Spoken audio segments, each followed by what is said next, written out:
আজি বাথৌ পূজা সমগ্ৰ অসমৰ লগতে কলিয়াবৰ বিভিন্ন স্থানত বড়োসকলে পালন কৰিছে বাথৌ উৎসৱ। বামুণী জাংকটা গাঁৱৰ বড়ো লোকসকলেও পালন কৰিছে বাথৌ পূজা।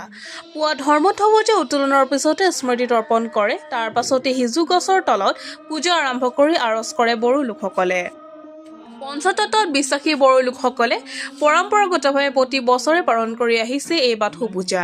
নিজৰ ইষ্ট দেৱতাক পূজা অৰ্চনা নৈবেদ্যৰে এইদৰে স্মৰণ কৰে সকলো পুৰুষ মহিলাই। বড়োসকলৰ সৰ্বশক্তিমান ঈশ্বৰ হৈছে বাথৌ অৰ্থাৎ শিৱ দেৱতা। তেওঁলোকে শিৱক জীৱৰ স্ৰষ্টা বুলি বিশ্বাস কৰে। বড়ো লোকসকলে সিজু গছক পূজা কৰে। এই গছে শিৱক প্ৰতিনিধিত্ব কৰে বুলি তেওঁলোকে বিশ্বাস কৰে। বাথৌ পূজা হৈছে বড়ো সংস্কৃতি আৰু পৰিচয়ৰ এক অবিচ্ছেদ্য অংগ।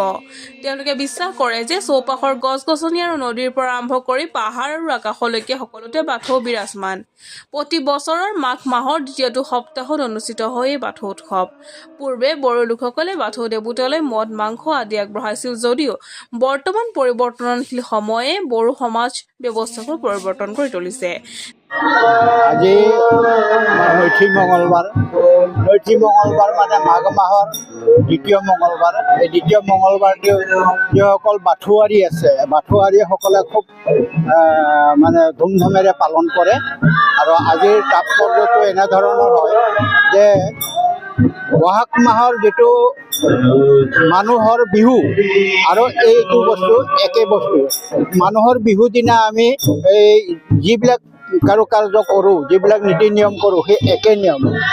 ৰাতিপুৱাতে উঠি পেলাই মানুহবিলাকে গা ধুইছে, ঘৰৰ সিজুত চাকি জ্বলাইছে, চাকি জ্বলোৱাৰ পিছত ডাঙৰবিলাকক সৰুবিলাকে মান কৰিছে আৰু ডাঙৰে সৰুবিলাকক মানে মৰম কৰিছে। এইটো কৰি পেলাই প্ৰত্যেককে এটা গামোচা দিছে ঘৰৰ পৰা। দিয়াৰ পিছত সকলোৱে মিলি জুলি চাহ পানী খাই তেতিয়া ৰাইজৰ থলীলৈ ওলাই গৈছে। ৰাইজৰ থলীত গৈ সকলোৱে ৰাইজে পতাকা উঠালে। পতাকা উঠোৱাৰ পিছত এই আমাৰ মৰা বৰাৰ পিছত আমি এই আৰজ মানে যিমানখিনি আমাৰ কৰিবলগীয়া কাম সেইটো কৰি পেলাই আৰজ আৰম্ভ কৰিলে। আৰজ আৰম্ভ কৰাৰ মাজতে আমাৰ আৰজ চলিব। আৰজ চলাৰ পিছতে আকৌ আমি বচন দিয়া বুলি কয়, আমি মানে উপদেশ দিয়া, এই ধৰ্মৰ বিষয় লৈ উপদেশ দিবৰ কাৰণে এইটো জাংকটা বাথৌ মন্দিৰক মোক বামুণী বাথৌ মন্দিৰৰ পৰা মোক মাতি আনিছে ইয়াত এষাৰমান ক'বৰ কাৰণে। আজিৰ দিনটোত তাৎপৰ্য ক'বৰ কাৰণে মোক ইয়ালৈ মাতি আনিছে। সেইকাৰণে আহি মই ইয়াত উপস্থিত হৈছোঁ। ৰাইজ ৰজা আৰজ কৰি আছে। আৰজৰ মানে কেইটামান আজৰ হোৱাৰ পিছত এতিয়া আমি মানে বচন দিব।